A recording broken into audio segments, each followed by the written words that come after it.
त्यामुळे तब्बल 9,000 कोटींचं कर्ज विजय मल्ल्याने घेतलेलं होतं आणि त्यामध्ये बऱ्याच गोष्टी त्याच्या होत्या। किंगफिशर सारखी एक डिस्टिलरी, दारू बनवणारी company, Kingfisher airlines, calendar girls सारखा प्रोजेक्ट, टिपू सुलतानची तलवार किंवा गांधीजींचा चष्मा विकत घेऊन भारतात आणणं, यासारख्या अनेक गोष्टी केल्या। मात्र त्यावरती उडवले होते ते हे कर्जाची रक्कम आणि ही कर्ज त्याला परतफेड त्याची करता आली नाही आणि त्यामुळे बँकांनी ह्या कर्जांची परतफेड करण्यासाठी विजय मल्ल्याकडे तगादा लावला होता आणि अखेरीस ते चुकवण्यासाठी तो पळून गेला होता लंडनला आणि तिथे आता त्याला पोलिसांनी धरपकड केलेली आहे। उज्ज्वल निकम आपल्या सोबत आहेत सध्या, ज्येष्ठ सरकारी वकील। निकम सर, यामध्ये हस्तांतरण प्रक्रिया ही थोडीशी किचकट असते। आता या क्षणाला स्कॉटलंड यार्डने विजय मल्ल्याला ताब्यात घेतलेलं आहे, पुढे काय? नम्रता, मी एवढंच म्हणेल, या क्षणी पहिली लढाई आपण जिंकलेलो आहोत।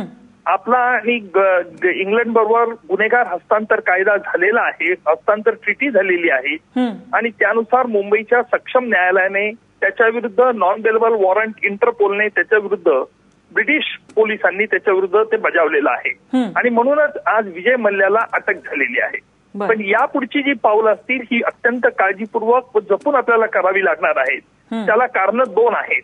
गुन्हेगार हस्तांतर कायदा जरी अटक झाली असली तरी त्याच्या तरतुदी ह्या अत्यंत क्लिष्ट व कठीण आहेत। याचा प्रत्यक्ष अनुभव मला आहे, कारण गुलशन कुमार खून खटल्यात नदीमचं हस्तांतर करण्याकरता मी अनेक वेळा लंडनला गेलो होतो आणि लंडनच्या बो स्ट्रीट न्यायालयामध्ये आम्ही लढाई एक जिंकली। बो स्ट्रीट मॅजिस्ट्रेट सांगितलं की नदीमला भारतात पाठवावं। नदीमने त्याविरुद्ध उच्च न्यायालयात अपील दाखल केलं आणि म्हणून यातलं महत्वाची अडचण अशी आहे की विजय मल्ल्याने जरी आपल्या बँकांना फसवलं असलं आणि बँकांना लुटलं असलं तरी आपल्याला हे सिद्ध करावं लागेल प्राथमिक दृष्ट्या सकृत पुराव्यानुसार की विजय मल्ल्याने हा ब्रिटिश कायद्यानुसार कसा गुन्हा केलेला आहे।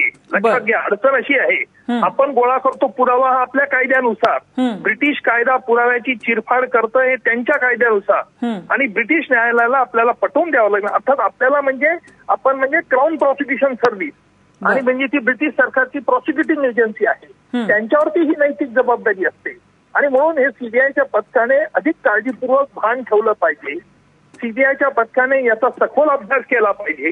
ब्रिटिश कायद्याचा अभ्यास करून ह्या आपण गोळा केलेला पुरावा ब्रिटिश कायद्यानुसार कसा विजय मल्ल्याच्या विरुद्ध सकृत प्रायमा फेसी एव्हिडन्स आहे हे सिद्ध करावं लागेल।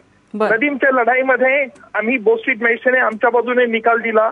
नदीमने लंडनच्या हायकोर्टात अपील दाखल केलं, कारण त्याने दाखल केलं होतं की भारताच्या आम्हाला न्याय मिळणार नाही, धार्मिक वादावरून न्याय दिला जातो।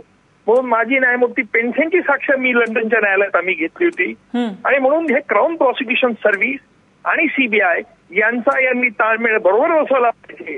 म्हणून जरी पहिली लढाई आपण जिंकलो असलो तरी फार खुश होण्याचं कारण नाही, पण यापुढची पावलं ही अत्यंत काळजीपूर्वक आपल्याला टाकावी लागणार आहे।